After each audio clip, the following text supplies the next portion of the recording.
Hello, Matthew. Lovely to see you. Hello. Hello. I didn't It's realise you. it's me. Am I going to have my face in this because I look like death and I've got no makeup and I'm wearing a terrible shirt? I Would you like me to be on? we I feel like we don't know each other very well, but we know each other well enough to say you look great. Oh, bless you. Well, my hair's a bit of a mess. Okay, maybe I should. I couldn't even tell. I mean, have you seen this? Like, come on. I know, very handsome. Do you have a filter? Nobody wants to see Handsome this. and filtering? Maybe Yes, I have a handsoming filter. I I can carry see it it. with me everywhere. I wish I had one.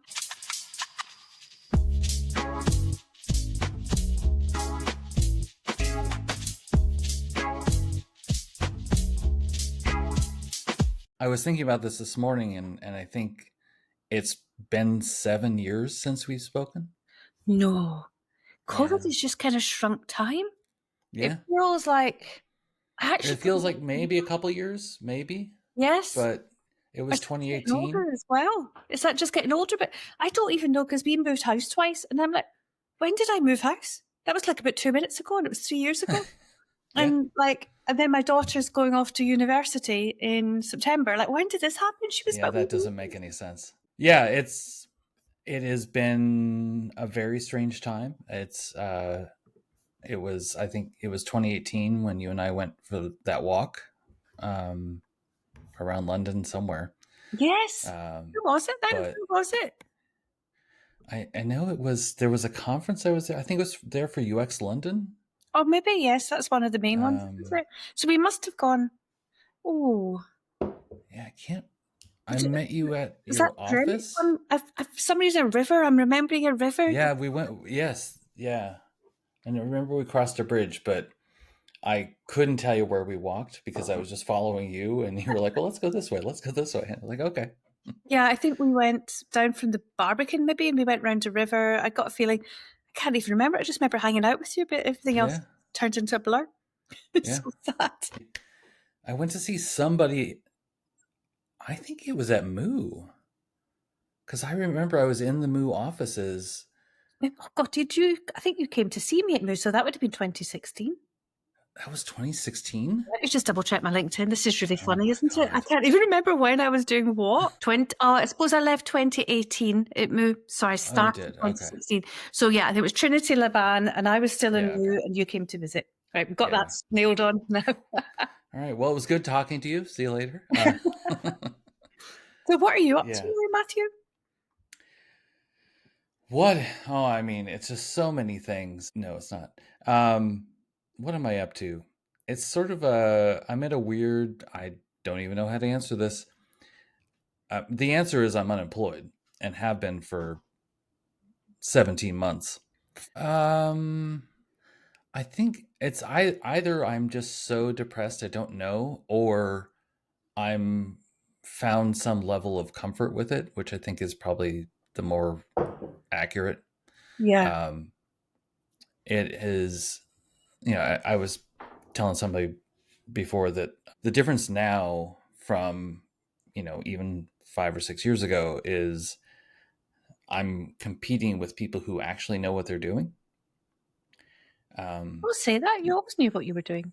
well, no, I meant like before, if I was looking for work, I was often the most experienced I see person. what you mean. I see And what you because mean. of all the layoffs, now it's Yes. like Competition the is so pool is a tough, isn't it? lot of experienced people. So it's, and the age thing, and um, it's it's just a very weird time. It So really been looking for other ways to like help, and it's mostly volunteer stuff, but it's at least, keeping my brain working. That's great. Yeah. Um, and working on books and working on the show stuff, and like I'm not retired at all, but it's kind of like I'm puttering around in Yes. retirement. God, I'm so And sorry. then you're going full bore where you're at. I mean, the team are great, and it's a really interesting challenge. And design is kind of what's the word I'm looking for? We're seen as a partner, not as an execution, which is really, Hmm. really good. And I'm there at sort of not quite at the top table, but the second top table, and my Mm-hmm. boss is great, and the team is great. It's just that like the pace of work is so much. It's even more than any startups I've been in. There's just so much on, but hopefully, I think we've got we acquired a couple of companies, and we've been combining them, and I think all of this. Oh, So I yeah. think maybe after this year, that way like 18 months, maybe it'll calm down. Yeah. But yeah, Yeah. it's just I think it's the nature of startups, isn't it? You're just Yeah. constantly like building and building and building and looking for that PMF and and looking to win. And but then it's startups that realize that they need design because they see they understand that they have to win on experience, they have to win on innovation, they have to win on like making things super, super like frictionless. Whereas big corporations that were stable seem to have divested from design. I know that BT cut right back on their team. I don't know if you've spoken to Connor. No. Like lots of bigger companies are definitely cutting back. Yeah. Yeah, it's interesting. It is the really big companies, but strangely, I think it's like the smaller and the mid-size companies. Like I was talking with somebody recently, and their company is, I don't know, maybe 5,000-ish people, which I consider mid-size. Yeah. Mm-hmm. And they have I can't remember which C level like acronym it is, but it's probably COO or CIO or something like that. But someone who is really has seen in past positions and this position that they're in right now, the positive impact that research can have Oh yes. on an organization. And they had some layoffs, early this year. And one of the areas that they're investing in and trying to hire more for is research Oh, because they that's understand how it's yeah. actually helping the company. And that surprised me to hear. I was also surprised to hear, and I'm blanking at the moment who told me this, but that it was someone who was working on a project who uh, it was being treated as an experiment, and they were going to move some of the call center people over to the new system to have them work on it. And after 6 weeks or so, they were going to move them back to the old system, shut everything down, and deconstruct what happened. Oh, So they're not committing to delivering this product. They're committed to experimenting and understanding what's working and what isn't, and well, then that's rolling that into the next iteration. And that surprised me. And so there are these little bits of things that I see happening. little green shoots. Yes. Yeah, and it's wonderful to hear. What I wish had been happening all over the place this whole time, And but I think it's that in order to be competitive, we actually have to know what we're doing, and we have to understand the extent to which we're delivering on our promises yeah, to our customers. and whoever losing them, and yes. Yeah. So it's a rough job landscape, but there's stuff happening that has me pretty encouraged. Oh, that's good. That's good. And Um, America's always so far ahead of the UK, so it's great to hear that that's happening in America. It'll hopefully come here soon. well, you'll make it happen. You'll say, "Hey, stop with the acquisitions. We need to fix this stuff first." Never going to happen. Yeah. So what is some of the that you can talk about? What are some of the things that are on your plate that are Upskilling the team, I think definitely there was very sort of patchy, and then trying to bring like 3 or 4 different companies into one united team that's remote. That's obviously interesting. Trying to upskill, like level the design quality and the craft. Try to be faster, leaner. Mhm. I think a lot of people get quite like lots of nervousness about the team for making decisions. So just spending a lot of time in analysis that we just need to do some things. So yeah, I think Yeah. it's kind of classic things of like a design team that's patchy maturity. There's some great people. There's some people that's less mature. Maybe didn't have this, the sort of structures and processes in place. So we've been working on that. Right. Yeah. Yeah.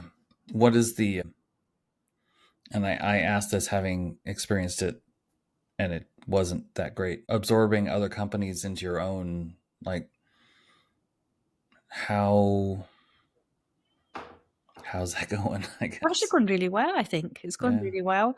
I think because I wasn't from any company, I was Switzerland. So I was able Okay. to, like, just try and bring the best of each of the different companies together, and then make sure that every team had like a mixture of people from each of the companies so that we didn't have like a balkanization. Yeah. Yeah. Yeah. I was at a place that had acquired a company, and they didn't do much to integrate everybody before I arrived, and while I was there, it was pretty much, you know, that the team that was from that other company worked on that other company's stuff, even though it was supposed to be integrated, and it just um it just led to a lot of, over time, a lot of hurt feelings, I Yeah, think, and feeling left out, um and it was really rough for morale for everybody, really. I um bet. Yeah. so I'm glad it's going well for you. Thank you. Yeah. Yeah, it has been, I think. And the Teach us how company, to do it. well, the company invested a huge amount in this big, amazing offsite in Berlin and flew everybody from all over the world. So we were all in one place and talked Hmm. about the product vision and the roadmap and how we were coming together. And it was like, yeah, it was great. I think it really helped off, paid off because people got to spend time face to face and got to know each other, and people felt Hmm. really invested in. So it was like, yeah, it was really good. Exhausting, but really good. I had to stand up in Yeah. front of the whole or team, and we had like this kind of amusing, like we were doing the talks in this sort of like amusing way. Like I was talking about making things simple and easy to use, and I had a machete. I was pretending to cut through all the nonsense and everything. It was just, but it landed really well rather than just sort of Hmm. standard talks. And yeah, I think Right. that was like a real moment. The morale started getting really good after that. So I think here's my pitch to you for your next book. Think of a great design related acronym for machete.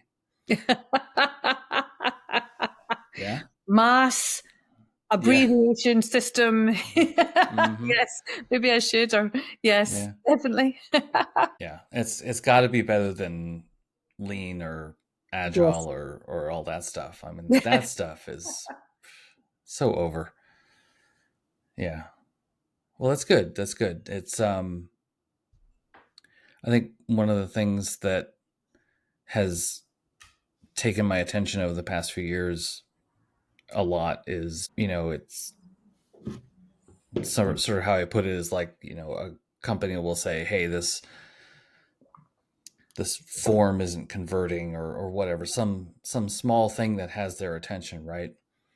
And almost always upon an investigation, sure, move this field up or make this copy a little bit more clear, but the real problem is how the work is getting done and Yes, how you're organized. that always is. I love and John. and Yeah, yeah, he always talks about that. I don't know if you know John Cutler, but he's fantastic, and he often I know talks. of. Yeah, Yeah. yeah, he's great. Maybe you should get him on. But I'm gonna keep poking at the process and the Mhm. team stuff, Yeah, and ask you, like, what are some of the things that you're doing right now to, I guess, not just alignment within, it's partly the upskilling, but alignment within the design group, hmm, but also how that alignment works within the organization itself. You said design is seen as a full partner. yes, Like, is that before you arrived, or that's something that you've been working on? I know it yeah. is something that needs to be worked on, but Yeah, I think it was the reason I was hired. I was very, very lucky to get the job. I think they'd made that decision. Product analytics and experience analytics could be super hard to use and understand. And I think they realized they needed to make it much more sort of simple and clear, and also like maybe get close to user needs to sort of really understand how to innovate. We have a really good research team, but I think my boss Lucy had realised that by bringing designers at a more senior level into the mix, it was going to make all of these things a lot easier. So hopefully it has, and mhm. that's been great because it means that it allows me to sort of look across the entire platform and have a point of view and try to make things more integrated. We've got we're sort of combining lots of different parts of the product. So there's a huge amount on right now. So it'll be simpler soon. I think that's been a really good help to the process. I think we have trios, so product design and Mm. tech, and they work really, really closely together. They sort of look at the roadmap. They're really strong partners, and that's great. So again, design's been elevated to sort of support, be a peer. We have OKRs, of course. We do sort of product reviews. We do 6-week reviews. We do kind of forward looking and backward looking. So that's all across the organization. And then we have sort of 2 big calendar moments. Because it's B2B SaaS, we do big launches. So those big launches are sort of things in the calendar that we all come around and we know what the story is and what we're doing. And our CEO, who's an amazing salesman, gets up and talks about like what it is we're doing and why we're doing AI and analytics. And I've done the last 2, which is super stressful. But it's really amazing that it's like design is on the stage talking about, look, this is what we built for you, this is what we've designed Right. for you, and be able to describe it. So there's some of the things I think that when we're able to have that impact, and just I think having somebody with that vision across everything makes things a lot easier. Mm-hmm. Yeah, and machetes. And machetes, of course. And Yes. machetes. Yeah. Yeah. Huh. Yeah, that's as I was saying, like it's one of the things that I think can often be the part or the path with the most resistance is getting an organization to, like, I know you mentioned it's go go go, but at the same time creating space and time to do the right work well, I think is so important. And the idea that where you're at right now is allowing for that, Yes, like, it's really positive. it really is. And I think it's also on designers to understand the business strategy and our competitors and where we sit in the market so that we know that this thing here is something that's worth spending a lot of time polishing, investigating, analyzing, because it's something that we might compete on, or it's a differentiator. It's really important to our customers. Whereas this thing here, it's kind of just good enough. And I think Right. knowing the difference between Right. where you have to really invest the time and where things can just be okay is really important. I think it's a real skill that I've learned over the years of being able to. I did an MBA as well, so that I could understand all of this, so I could kind of synthesize it to say to people that this is a big thing that we need to focus on. So we do spend time to discover, but the right things. I think also Yeah. because we have a focus on like who our customer segment is and what kind of companies we're going after, and B2B's always got that complexity. You've got the user and the person that buys, and Right. Yeah. so Yeah. trying to understand that landscape as well, and thinking about once you're in an organization, how do you kind of permeate through? So there's almost like these second order effects. How do you design something so that it becomes shareable, which might not be an actual user need, but it makes their life better, and it also helps us become a bit more viral too. So I Mm-hmm. think understanding the strategy makes you a better designer, and it helps you know where like to ask for the time or to create the time to do these particular things well. Yeah. Yeah. Several years ago, I mean, this conversation comes up over and over again, but should designers learn to code? And I think it's fine if a designer wants to learn to code, but I've always been on the side of like, I think designers should learn to business. Yes. Um, and I feel like it's more important. I feel like it's more important to than learning to code. Obviously, you have to understand the material with you're working in, Mhm. but yeah, it's just really understanding like how to prioritize, how to, because I feel like to your point, it's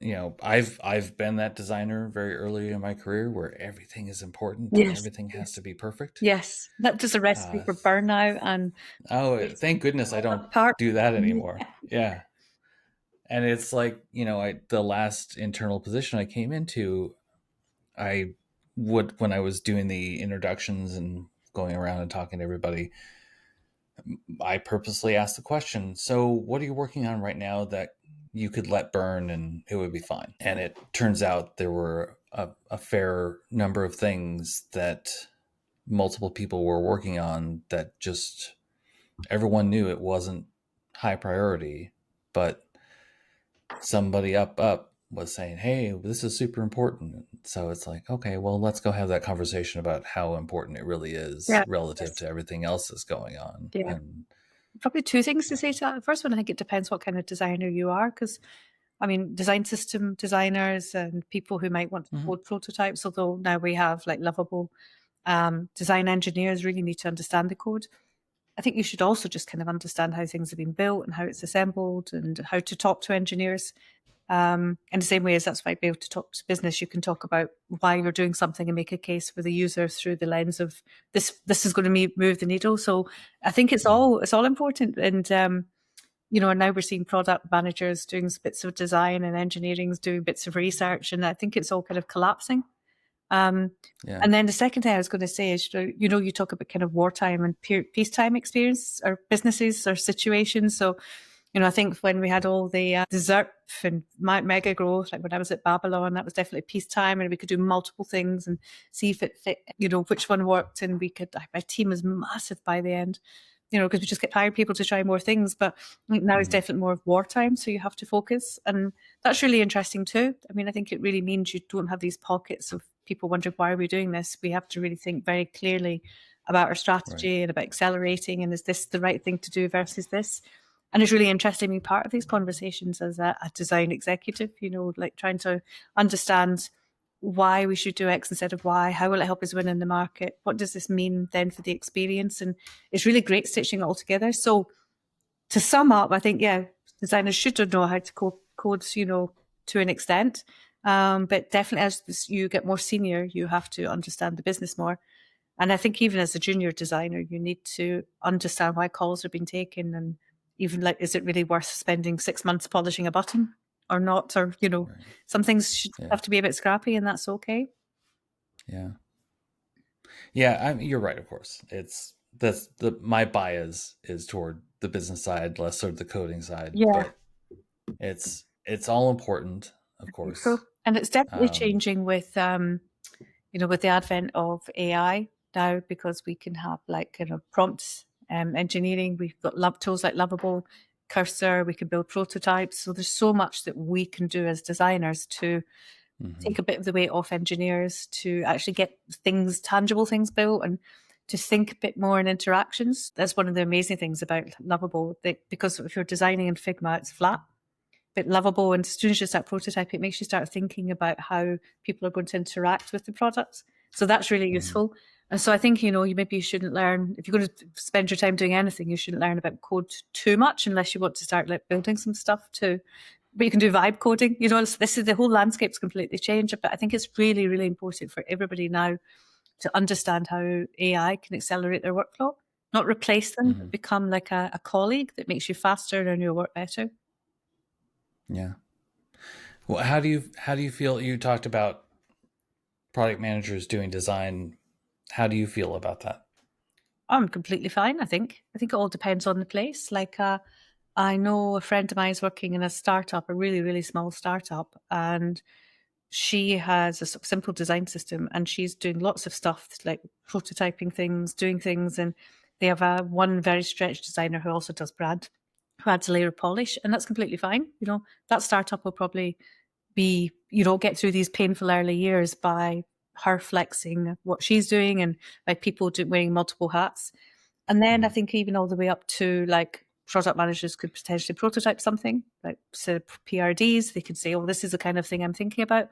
Like the bigger the org, maybe the more defined the roles are, because the designers have to understand the whole user journey. Product right. managers Yeah. have to understand, all of the business. So I think I've always thought the roles should overlap. It's just overlapping slightly maybe on some of the execution, but that doesn't mean that product is responsible for the design. They just do some of it.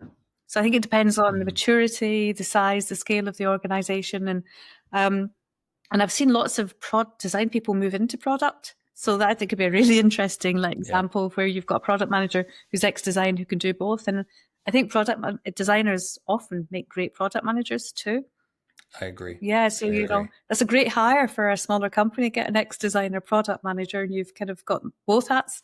But yeah, I think it's Mhm, it's in somewhere like us, it wouldn't work because our product managers have lots of responsibility around, things like market sizing, or not market sizing per se, but understanding how their work could impact. And they have lots of business responsibility. They've got to work with the engineers to understand how we're going to do something. And the while I think it's great that they would do some prototyping, I really encourage it. I don't think they have the time or the bandwidth or the ability to like do the Right. full end-to-end design.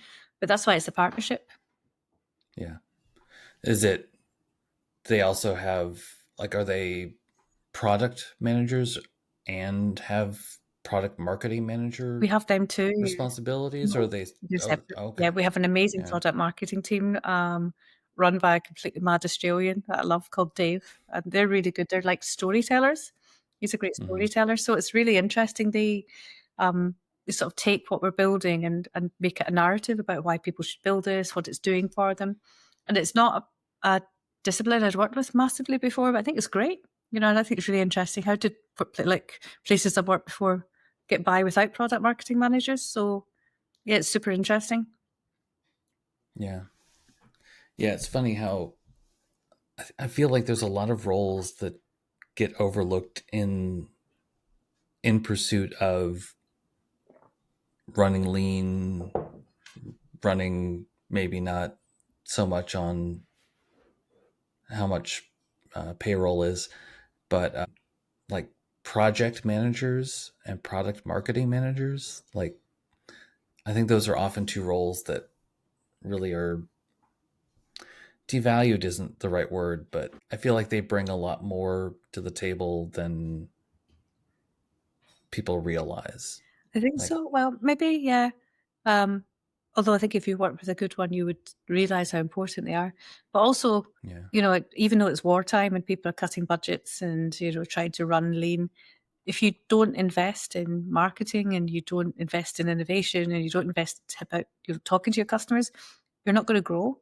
So I think these are yeah, actually like they're business drivers rather than expenses. And if a I agree. company's Yeah. cutting, then it's a bit short sighted.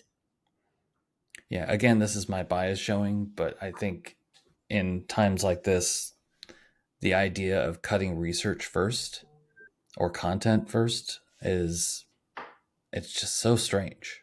Like, I understand the thought process that gets you there, but at the same time, like, this is a time to let those people go and really explore areas that you've been ignoring, or explore areas that you don't even realize you can't see. Yeah. Um, Yeah, we so definitely we have there's talking of content, there was two things we did. Like we had a content designer fix some of our usability issues, better help text, better button titles. And it really helped. We got much better kind of usability score, but we didn't need to involve engineers. So content again can solve a lot of problems really cheaply. yeah, Um, yeah, and then we're also using content design to work with our AI teams. So thinking about the prompts, thinking about the flow. Like, is it just one big answer? Is it more of a conversation? How does the agent present itself? An I or a mm-hmm, we? What's the level of formality? It's been super, super successful. And I don't know of many other companies using content or AI and designing the prompts outside of the actual LLM companies. So that's been mm-hmm, really, really interesting. But to go back to your earlier point, I think it's really mad if a company just cuts like design. What you should do, or cuts content or cuts engineering. yeah, What you need to do is like look at the portfolio and think, well, this is the thing we're not doing, and so you just cut a team. As sad as that is, but not just randomly cut people, because that's like yeah. very poor planning, and then you end up with teams without an engineer, without a designer, and yeah. So I think if people are just randomly cutting content, they're very silly. Yes, yes. I've worked for some of those silly people, Yes. uh, and I find them very, very, very silly. Yes. Your wartime, peacetime metaphor is, I would obviously prefer to be in the peacetime section. Yeah. However, I still, having worked in both, I feel like better work gets done with a bit more constraints. Totally. Yes. Yes, I think Um, so. and Yeah. so Yeah. bringing, if we could have some balance at some point. I know some big, big companies, of which I shall not name, have like got they kind of I think got very, very big and baggy design teams that weren't all needed, and then the Yeah. big companies have gone the other way and got very small design teams, which actually are just kind of executing, and that doesn't work. And I know I'm talking to somebody again, another organisation I shan't name, but they're trying to do a big redesign and replatform at the same time, and they're so blocked.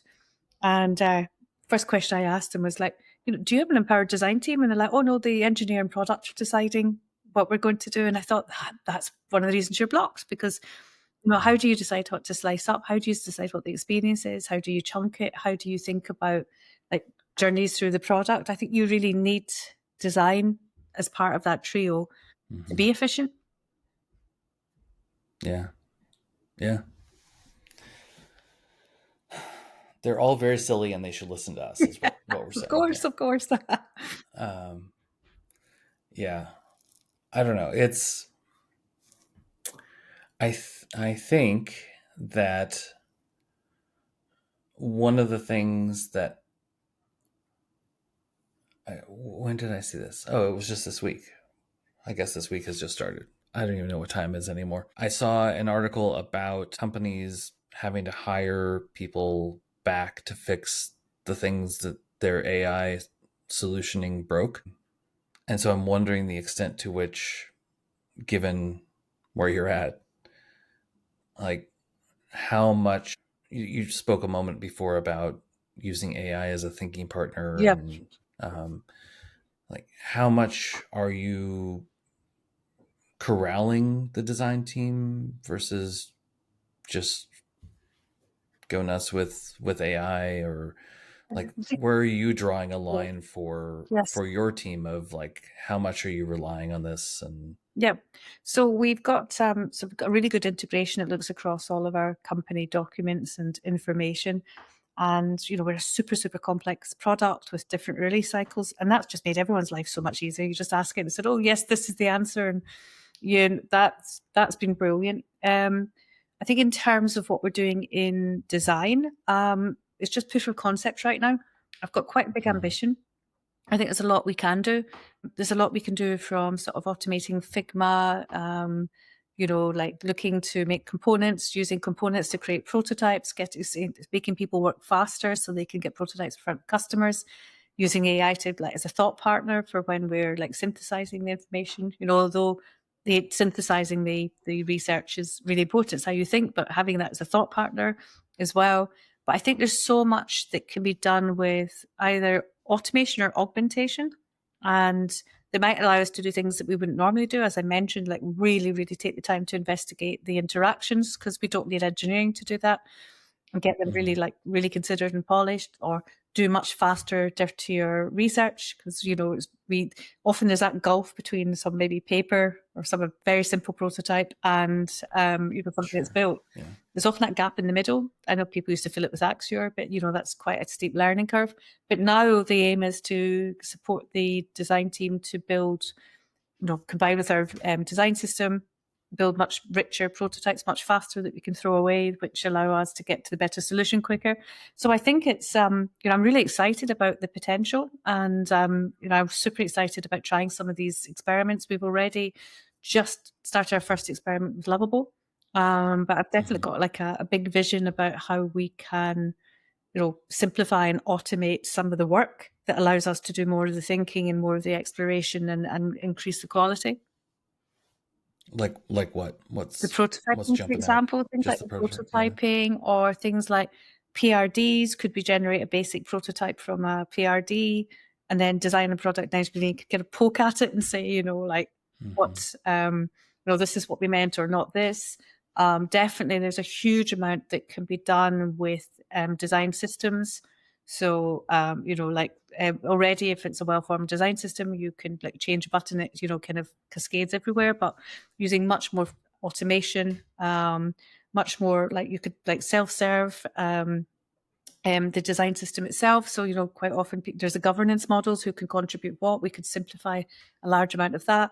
We could simplify a lot of the documentation. So we could take out a lot of heavy lifting of making a new component live. We could make things much simpler, standardized, much quicker. It could be a faster time to build a new component. We could make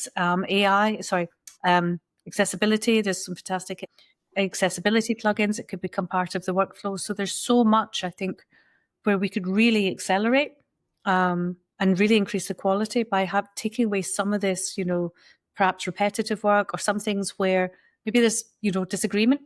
Because I remember when I was at GDS, we'd always say, show the thing. And it was so true, I'm just doing one thing, you're hearing something completely different. But if we're able to show the thing, we can get to an understanding and we can experiment and build on that much faster. So I think that's really interesting because AI can help us show the thing. And that's maybe what product managers, they could be doing a bit of this is what's in my mind, and then we could be there to discuss. So I think this is actually not a completely new way of working, but a very different way of working.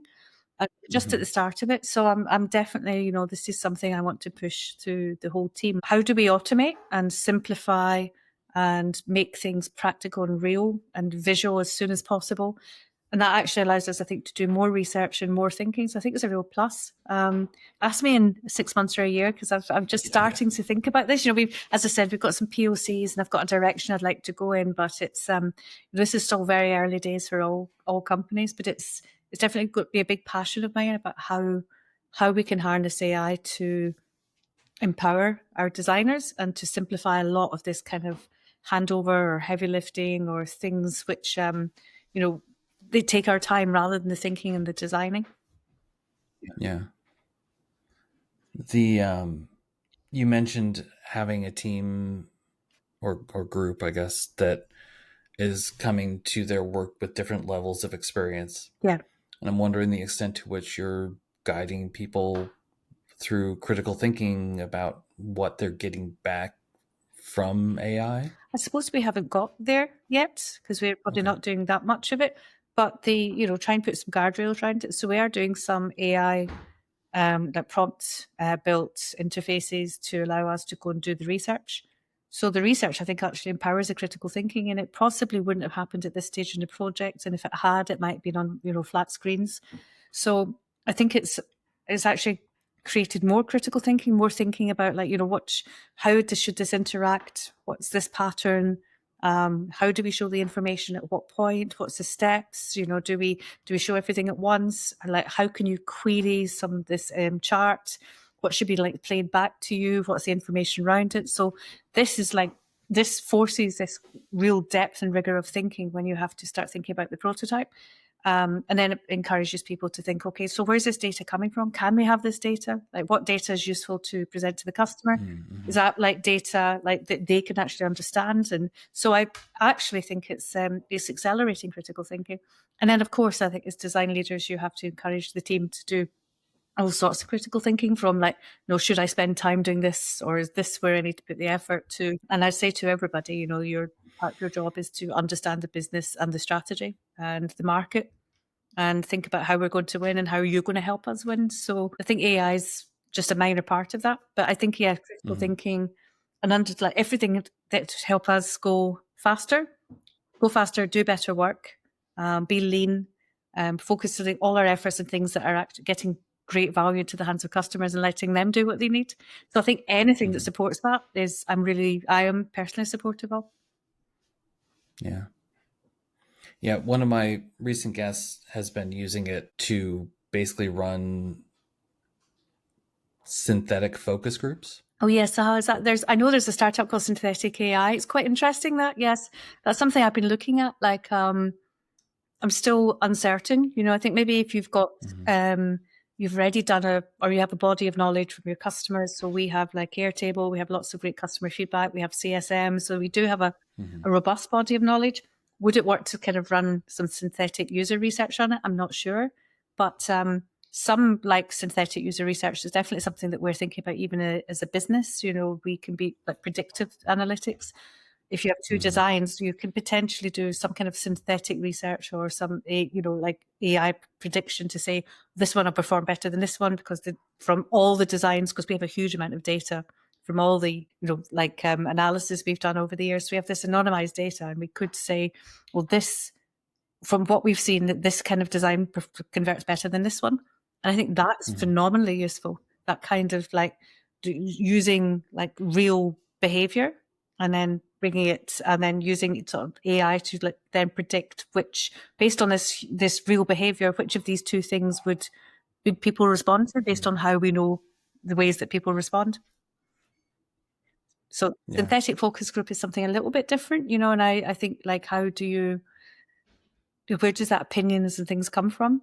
You'll probably end up maybe deviating to Yeah. the norm, because you end up just like getting these kind of quite simple opinions, when design actually is often looking for the edge cases or the context.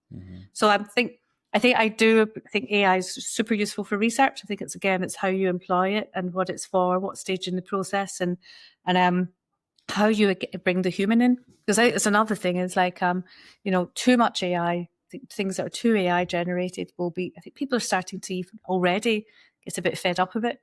I think sometimes, like things which are like maybe bespoke or handmade, or that there's a human there, or that we're able to innovate because we found human needs that are not apparent.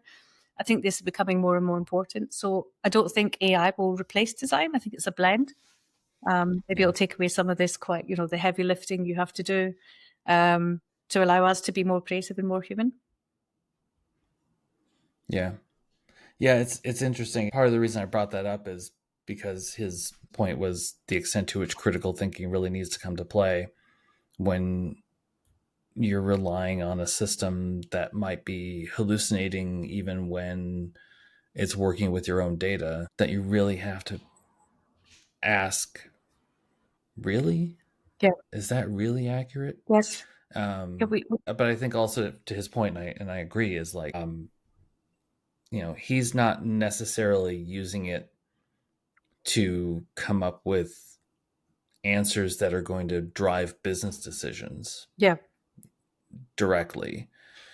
He's looking at it as, what ways am I not thinking about this I see. that I should be thinking Gotcha. about it? Uh-huh. Um, The way that and I'm so, using it has been super successful. Is like I mentioned, we got this big body of knowledge. We've got huge amounts of data, and then when we do research and we're looking at patterns in the research, when the qual research, and then we say, okay, that's interesting. What else is in our like body of knowledge would support or discredit this? And then we use the AI tool to help find examples of this on the previous research, which you could never do. They'd be impossible. And then you're able to go to that bit of previous research and actually read it, and then digest this and bring this all back together. So I think as I think it's been really, really useful for mining information, and for summarizing, and for showing like correlations or unexpected things that you can then go and validate. yeah, yeah, it's interesting, and I'm very curious to understand how different teams and companies are using it, Yeah. and the extent to which they're relying on it, the extent to which they're questioning it, Mm. because I think that there's at least in the non-business world, and this is anecdotal, but I feel like what I'm seeing is a lot of over reliance on the answers Mm-hmm. that are coming out of it, Yes. and that concerns me within a company, Yeah. Yeah. of like having people who know enough to really think, okay, that can't be right, can it? Yes. And investigate. Yeah. And I think where this kind of dips its toe into design education, of, the people who are going to be us in mumble Mhm. years, however long we've been doing this, are they, how critical are they going to be? Yeah. Yeah. And maybe it'll be fine. Maybe Yeah. I'm just kind of focused on the risks a bit too Well, much, I but think it won't just be designers that need to understand, like what's hallucination and how to validate. So, I think it's maybe critical thinking for everybody in school, for example. oh, of course, And yeah, then, of course. uh, Well, don't come to America then, because we yes, don't got that. yeah. Yeah. Yes, exactly. So, yeah, who knows? But I mean, I'm really, really excited. I think it's not to replace us. It's just to, Mhm. it's a really exciting new colleague that we have that can help. So come and ask me in 6 months. because I've definitely got these like Okay. huge list of proof of concept stuff that I want to work on, which I think is going to really change how we work. All right. 6 months, yes. months. Let's put a deadline on that. Definitely. Well, at least we'll have started. Jane will have solved everything 6 months. But we'll have started fine. some things, and then I'll have probably more things that I can feed back on. Yeah. Yeah, at the very least, you'll be like, well, of the 16 things I had in mind, 3 of them absolutely not. 9 of them, yeah, maybe. Yeah, that would be good. Yeah, and then I'll have like much more concrete things to tell you. But yeah, so far it's been great. I think the kind of data mining, they're looking for patterns that we can then validate, prototyping, which just really got us to think, research much earlier, definitely sort of helping us think about interactions and where the data's come from. It's like, it's been very positive so far. So I'm excited to see what else we achieve. Good. That's awesome. All right. So I forgot to get my little cheat sheet here. Pardon me. Where did my cheat sheet go?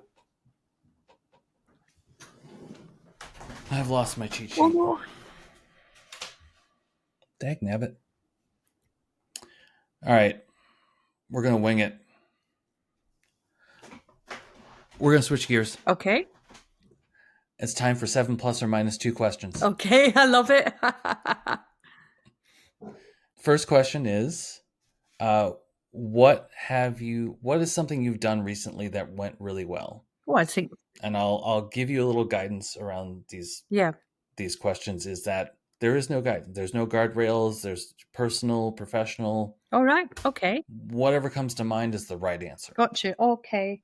Oh, I think it's mostly just work, because that's what I'm kind of like, life's just kind of merrily bubbling along and everything's great there. So I think it's been work. And I think definitely the sort of using AI to generate prototypes has been, it's very early, but the indicators are great. I'm really enjoying that. And I think, that's the main one I've done recently. Very happy that I joined Content Squared. That's gone really well. Awesome. Now, I lied, and I'm not going to rely on my memory because my memory sucks. All right, next question. Ready? Mm-hmm. Why can't we have nice things? Because a big boy broke them. Yeah, fair. I apologize. Next question. What's the biggest earthquake you've ever been in? Oh, Chile. Is that, you remembering that? That was in the one in Chile? Or is it not? Okay. I went to Chile for the weekend. Really? Yeah, I'm at madness. I went to Chile for the weekend to talk at a conference. And I landed. I remember coming over the Andes. Like, it was just flat. And then we were told to, like, buckle in. And the Andes were just like a wall. And the turbulence was incredible. And then I thought, God, that must have been like some kind of like tectonic plate to cause this. And then when I got off the plane, I was looking up, that's an interesting cloud. And I realized it wasn't a cloud, it was the Andes. It was so high. It was unbelievable. So, of course, Chile, right on the tectonic plate, gets lots and lots of earthquakes. And they're really well prepared for it. And they don't really have any high buildings, and everything's like super well structured. Mm-hmm. And so I didn't realize quite how bad the earthquake was. And I can't remember, it was either 5 or 7, but it was really, really big. The whole thing was rocking, and nobody seemed to be that bothered, because they do get them quite regularly. And I tweeted back when everyone was still tweeting, and I was like, oh my God, I've just been in a really, really big earthquake. And I got 2 responses. One was from a designer going, oh, are you okay? And the other one was from a product manager going, size. And I was like, this proves that designers have empathy and product managers care about metrics. Right. They just want data. Oh, that's great. Well, I hope it was a 5 and not a 7. I can't even remember now. If they really are that prepared, maybe a 7, they're fine. Yeah, the pavement was going, but maybe, who knows? I'll need to go back over my Twitter feed, but I remember people saying, God, that was really big. And I said, yeah, but lots of the buildings are on kind of rollers and things. Mm-hmm. So yeah, they're super well prepared. Yeah. It was a great trip. I highly recommend going if you ever get the chance. Awesome. All right. On the list. It's on the list. Next question. What is the most unconventional way someone has used something that you've created? Well, I don't think I have an answer to that, really. Maybe it's a terrible question. Yeah, well, maybe I'm just really boring. No, I don't know. Think so. I feel like I'll probably wake up at 2 a.m. going, and like I have an answer at the moment. No, maybe apart from maybe trying to bake something and my husband using it as a doorstop. That's only a joke, but that's kind of the quality of my cooking. That's a good joke. That's a good joke. Yeah, I with these questions, I shake them up every, I don't know, 6, 7, 8 episodes. And the pre speaking of cooking, baking, uh, the previous set of questions included what's your favorite go-to dish when you're sharing food with people. Mm-hmm. So if you're making doorstops, Totally, then that's it. that Yes. answers that. Yeah. All right. Last question. Imagine that it's a year from now, not 6 months, but a year. Uh-huh. What do you hope to not be carrying anymore? Cake carrying? Yeah. Do you mean like emotionally? Mm-hmm. I don't know. Um, I don't think I even understand the question. Okay. Is that am I being very British? I don't just I don't think so. I mean, maybe, but I also feel like my humor's pretty British. So, so um, like carrying I guess, I mean, that's why I said, like, there's no guardrails to these questions, which maybe isn't helpful, but yeah, maybe emotionally, all maybe right. Well, my daughter, psychologically, my maybe. darling daughter starts university in just over a month, and I hope I'm not going to be missing her desperately, as I suspect Yeah. I am. Oh, and this time next year she'll be at home. Yeah, so I'll see her first year at uni is gone. How far away is she going? 2 hours. So I mean, you as an American will laugh at me. 2 hours. 2 hours is 2 hours too far. No, I mean, I'm to the point now, like, it used to be we would say, hey, do you want to go to lunch in Homer? Yeah. Which is about a 4.5 hour drive from Anchorage. And we would just drive down for lunch and then drive back. Wow. And it was not a big deal at That's all. a But now that I'm this age, I look and I'm like, that place is 5 hours away. That's too far. Yeah. So, okay, that's it. Let's stop talking.